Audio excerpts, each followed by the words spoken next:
हस्तिनापुर का भाग्य उसी दिन बदल गया जब महाराज शांतनु को प्रेम हुआ।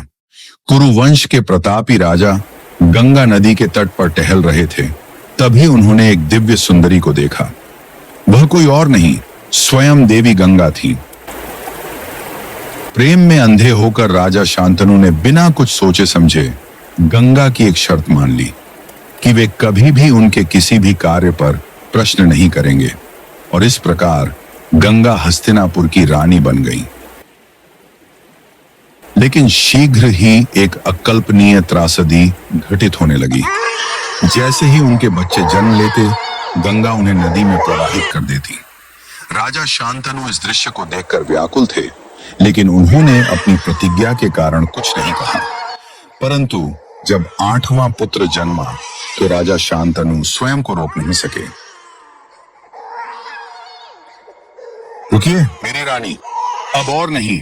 आप मेरे बच्चों को क्यों छीन रही हैं? राजा शांतनु ने वेदना से भरकर पूछा। गंगा अपने दिव्य रूप में प्रकट हुई और सत्य बताया। ये बच्चे साधारण नहीं थे, ये वसु थे, स्वर्गीय देवता, जिन्हें एक श्राप के कारण मृत्यु लोक में जन्म लेना पड़ा था।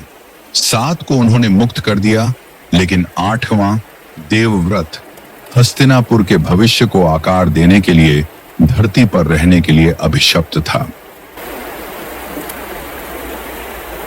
देवव्रत बड़े होकर एक महान योद्धा बने, जिनकी बुद्धि और शक्ति की कोई तुलना नहीं थी, लेकिन नियति ने उनके लिए एक कठिन परीक्षा तय कर रखी थी। वर्ष बीतते गए और राजा शांतनु सत्यवती नामक मछुआरिन से विवाह करना चाहते थे, लेकिन सत्यवती के पिता ने एक कठिन शर्त रखी कि सत्यवती के पुत्र ही हस्तिनापुर के उत्तराधिकारी होंगे। राजा शांतनु धर्म संकट में पड़ गए।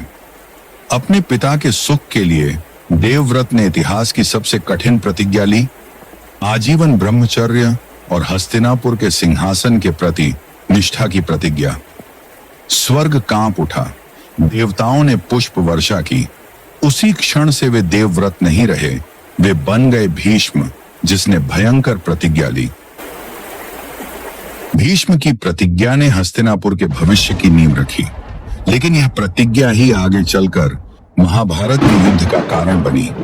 क्या भीष्म के निर्णय उचित थे? क्या यह त्याग था या एक दुर्भाग्यपूर्ण भूल? इसका उत्तर महाभारत के युद्ध में छिपा था।